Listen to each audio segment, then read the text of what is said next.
আসসালামু আলাইকুম। আজকে আমি তৈরি করে দেখাবো কাঁচা আমের আচার।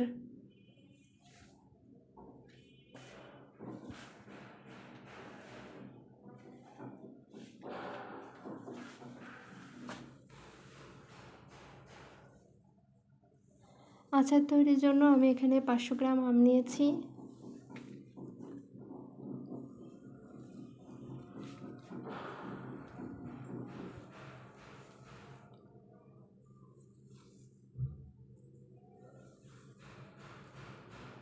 আমগুলো আমি পানিতে ভালো করে ধুয়ে পানিটা ঝরিয়ে নেব। তারপর কড়াইয়ের মধ্যে আমি 5 ফোড়ন নিয়েছি। 5 ফোড়নটা আমি শুকনো কড়াইয়ে একটু টেলে নেব।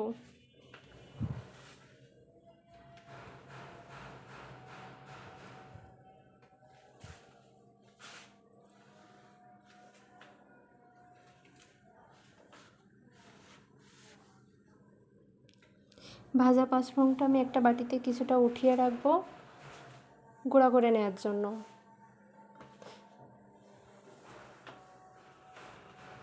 আমি আমের মধ্যে চিনি অ্যাড করেছি হাফ কাপ এবং চিনিটা ভালো করে মিশিয়ে রেখেছি। এবং 5 ফোড়নের ভিতর এবার আমি সরিষার তেল নিয়ে নেব।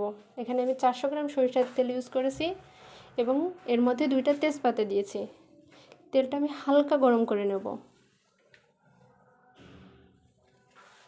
হালকা গরম তেলে আমি আমটা দিয়ে দেব।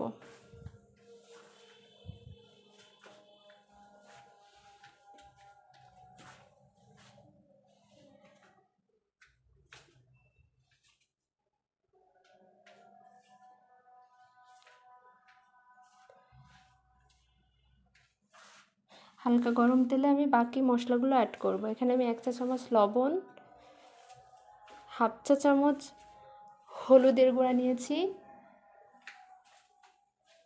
আর হাফ চা চামচ শুকনো মরিচের গুঁড়া দিয়েছি।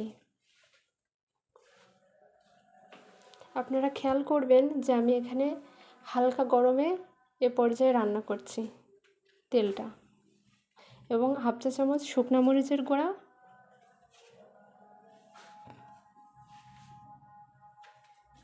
এবং 2টা শুকনো মরিচ।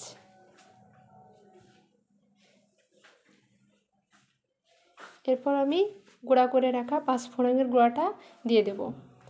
আমি হালকা গরম তেলে রান্না করছি, যার কারণে তেলের বলকটা আমে পৌঁছায়নি। এবার আমি হাই হিটে 10 থেকে 15 মিনিট সর্বোচ্চ রান্না করে নেব। এ পর্যায়ে আমি কয়েকটা রসুনের কোয়া দিয়ে দেব।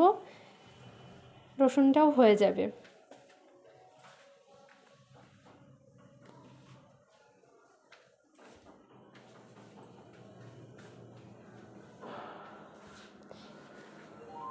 আমি এখানে একটা আচার দিয়ে দেখিয়ে দিয়েছি কি পর্যায়ে আচারটা আমরা নামিয়ে ফেলব। এখানে বেশি নাড়াচাড়া করা যাবে না, তাহলে আমরা আমটা আস্ত রাখতে পারবো না, গলে যাবে। এ পর্যায়ে আমার আচারটা হয়ে এসেছে। এবার আচারটা আমি একটা বাটিতে ঠান্ডা করে নিয়েছি। তারপরে আমরা কাঁচের জারে দীর্ঘদিন পরিবেশন করতে পারবো বা সংরক্ষণ করতে পারবো।